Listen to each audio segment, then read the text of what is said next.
to Hit 'em Up Style, episode 1A, The Martial Artist. Hi everybody, this is Hit 'em Up Style, episode 1, The Martial Artist. This is to help promote our short film that me and Damon Montgomery have been working on. I myself, Tristan Rogers, am the writer and director. He's the writer and main star.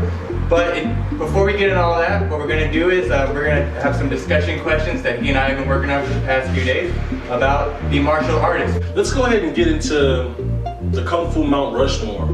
Who would you put on that list on the top of the mountain and why? Absolutely. Okay, so like you already have your list ready to go? Yeah, I have my list. Of course you have to put Bruce Lee, no matter what. The Godfather himself is number one. Absolutely. You know, you have to put Bruce Lee up there as number one. Number two would have to be the person that filled that void for him, you know, Jackie Chan, because he played a major role in Hong Kong cinema, especially after Bruce Lee died, because everybody was bringing the whole little tough guy role. You had guys trying to mimic Bruce Lee. You even had people that had his name but with slight variations, right? They took on his mantle entirely. The whole little Bruce-ploitation thing, right? You know? The dragon, you know, all the time.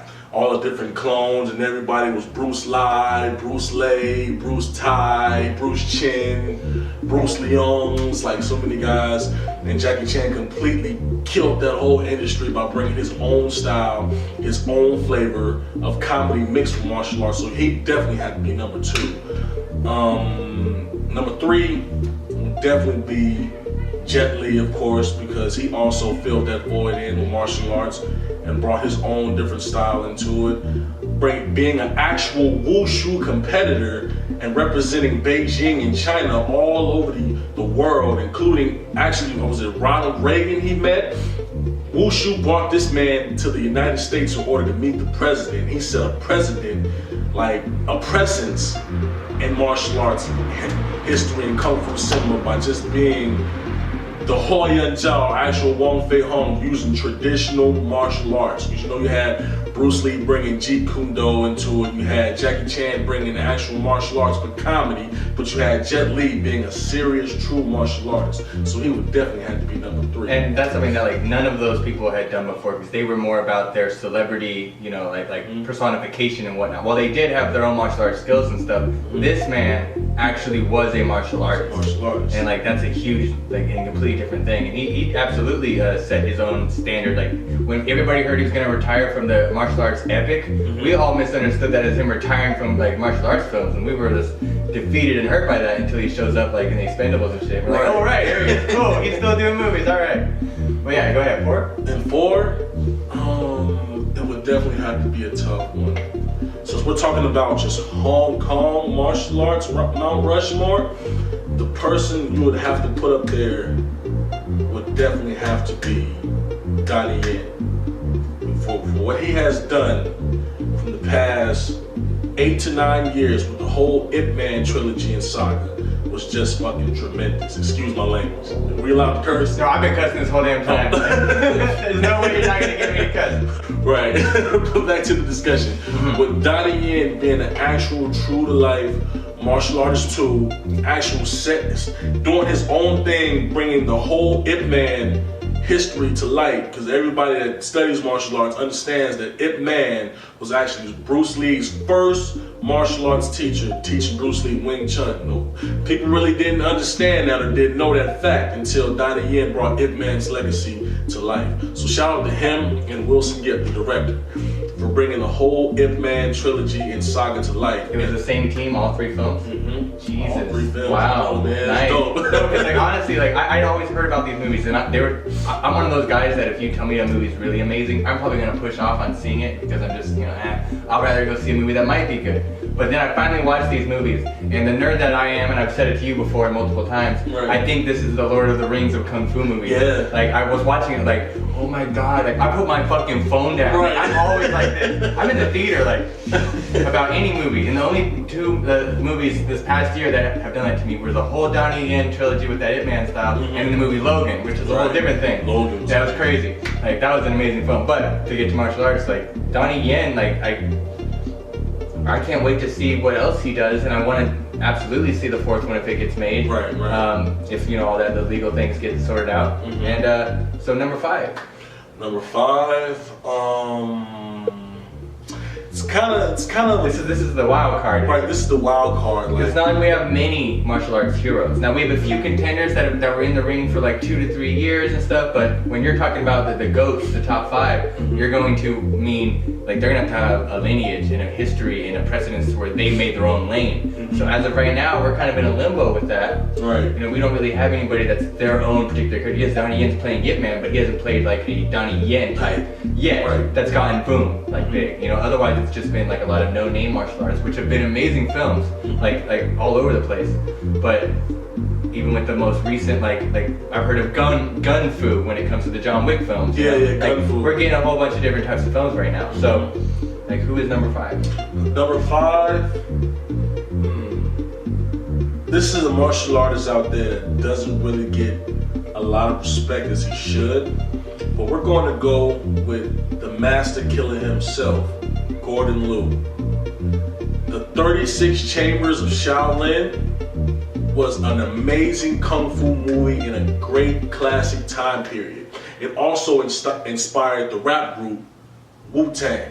Oh, really? That's one note I didn't know about. Okay. Into the 36 Chambers of Wu-Tang. That's what I got it. Gordon Liu, man, he played AKA 36 Chambers of Shaolin, AKA Master Killer. He also played in Return to the 36 Chambers. He played in Heroes of the East. He played in 8 Diagram Pole Fighter. Gordon Liu would definitely have to be on that category when it comes to the Kung Fu Mount Rushmore. He has to be on there. I don't care what nobody says. You can't put Sammo Hung.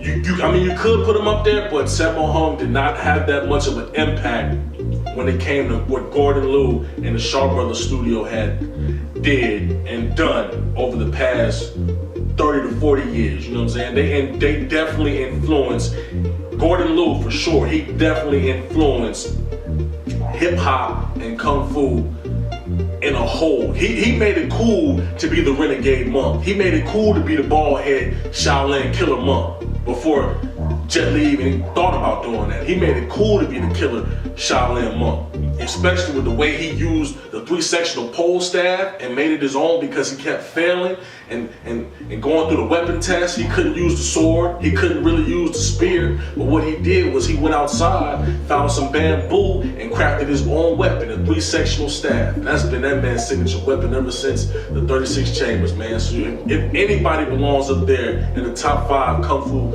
Mount Rushmore in Hong Kong, it has to be Gordon Liu at number 5, man. No, I'd have to agree with you on like all accounts, to be honest. Like I'd have a few that I'd be like if you asked me 5 years ago, like I would have probably had a whole different list.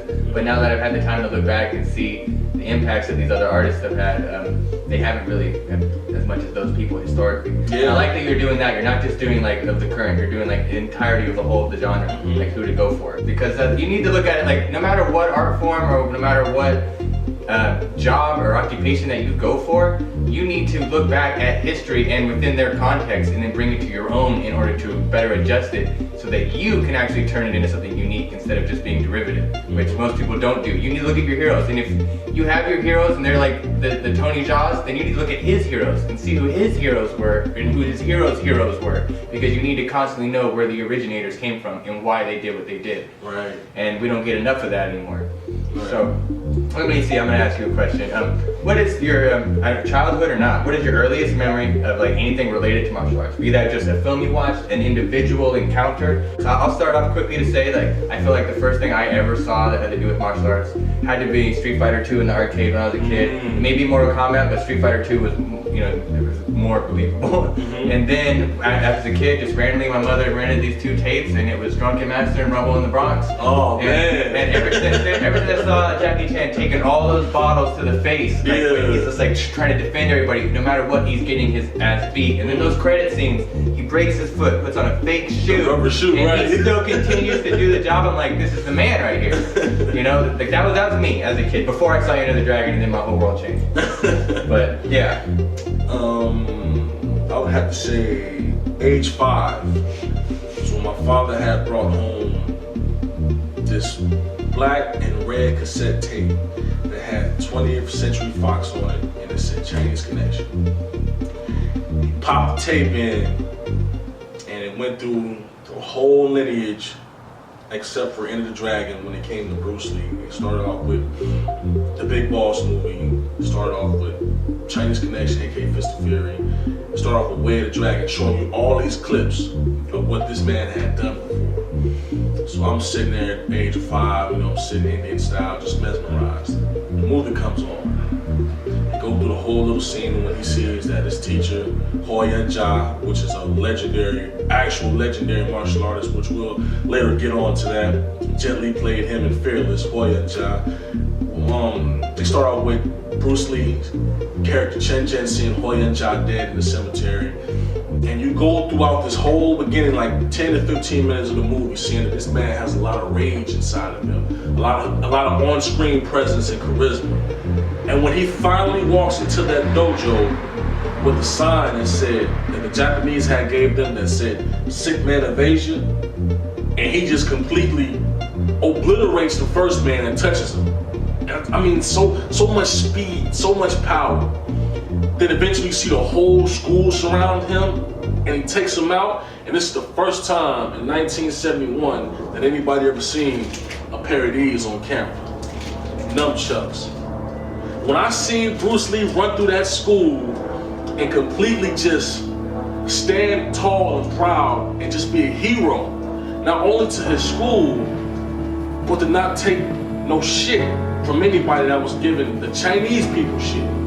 Just him being a hero for their culture made me want to stand up in life and be a hero, just not for black people, but just for people as a whole, just be proud of who you are and represent and take care of your friends. That's always been something that I hold dear to my heart since I seen Chinese Connection. Chinese Connection was my first memory of anything Kung Fu related, and I've just been hooked ever since. And it just taught me a lot about being prideful, holding your head up, and not taking any shit from anybody. Especially coming up now these days, people need to see Kung Fu movies. So many kids complaining about bullies. Just go to the gym. Well, to me, it's like if you watch Kung Fu films now, to me, they're the rap music for movies. Right. Rap and stuff. It helps. I mean, depending on the genre of rap you listen to, nothing about mumble, but there's these particular things that are of our generation. At least I can say, where it's all about like you're in the ring basically, but you're using words and you're rhyming, and what you're doing is you're boxing. You're getting better. When we were back in the day, where beefs meant something. That was like where we're seeing like Sugar Ray Leonard fight like whomever he's going at. We're like, holy shit, what's gonna go down? Like, right. But now we don't get that much of them rap. And so Kung Fu, to me, is another form of that because it is the little guy every time. It's always the little guy. He never wants to fight. These are typical cliche, things in the story, but they're comforting, and you need these so that you can get more unique whenever you further develop the story.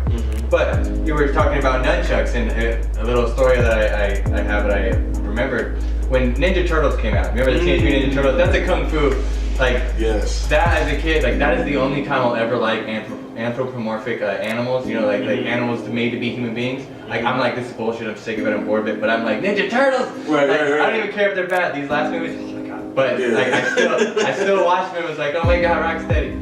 But regardless, in England, ninjas and anything that had to be related to that was banned for 10, 15 something years. Nunchucks weren't allowed, so Mikey never even had a weapon in his hand, I believe, if that's right. Really? And they were called the Teenage Mutant Hero Turtles. So that's the impact. There's positivity and negativity that people see in these films because it is fighting and it's not technically a sport.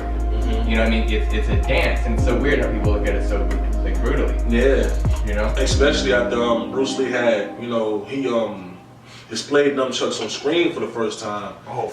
Yeah. Oh man. When he went through the school, he displayed them on screen for the first time. They actually had all these gangsters over here in America and around the world actually had to have nunchucks. Oh yeah. That's how nunchucks became banned and almost. It's like when you see Rambo with an AK, you're like, oh my Rambo had. Right. So you see, that's why nunchucks are banned in I think 45 or 46 states. Sure. You cannot have them. I think it's a mandatory sentence of 2 years if you're actually caught in the street with actual hard-made And that's so interesting to compare that, like, and I can't have a switchblade, you know, or I can carry a gun, but I can't be having some nunchucks. You know, you have to be really skilled to do anything well with those. Like, you can't just be walking around nunchucks and expect to be whooping ass. Like, it's not gonna happen. You better know what you're doing. Which Damon, maybe he'll give you a preview of that. He's very good with nunchucks.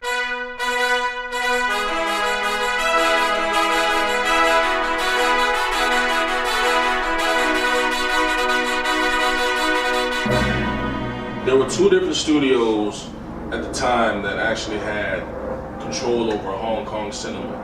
It was the Golden Harvest Studio, ran by Raymond Chow, and it was also the Shaw Brothers Studio, ran by Run Shaw and Run Mead Shaw. And they both had placed a bet on Bruce Lee to see which studio was going to get him. At the time, Shaw Brothers was kicking ass. They was having all the best kung fu movies come out at the time. And Raymond Chow had actually left Shaw Brothers after learning what, you know what I'm saying, taking what he needed to learn from them to build his own studio. Bruce Lee came out here in like the 1970s and he actually did a demonstration. I think it had to be like 1970 or 69. He did a demonstration in Hong Kong.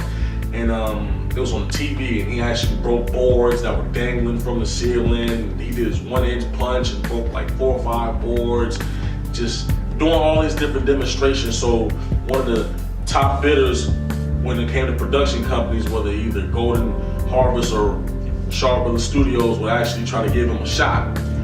Golden Harvest actually offered this man $5,000 to do the Big Boss movie, which was probably not that much money at the time. You know, it's really not that much. Even by adjusted by inflation, that's still not an amazing amount. For an American kung fu movie, it's decent. But no, not for him. I think it had to be about $5,000 to $15,000 they had offered him. But by the time he actually signed the contract, Shaw Brothers sent over a blank check saying, "Name your offer." So it was too late. He actually had signed the contract with Raymond Chow and Golden Harvest and was obligated to, I think, about a 3 or 4 picture deal with them. And that's how you got the Big Boss, Chinese Connection, you got Way of the Dragon, and you got End of the Dragon, which was a co-production between Warner Brothers Studio and Golden Harvest. And at the time, Lar Carlone, which was actually a fight choreographer over there at Shaw Studios, he had actual people that was over there kicking ass. You had the whole 5 Deadly Venoms mob. They were coming out with 5 Deadly Venoms. You know, they had Ninja versus Shaolin. You know, they had 8 Diagram Pole Fighter, of course, the classic 36 Chambers of Shaolin.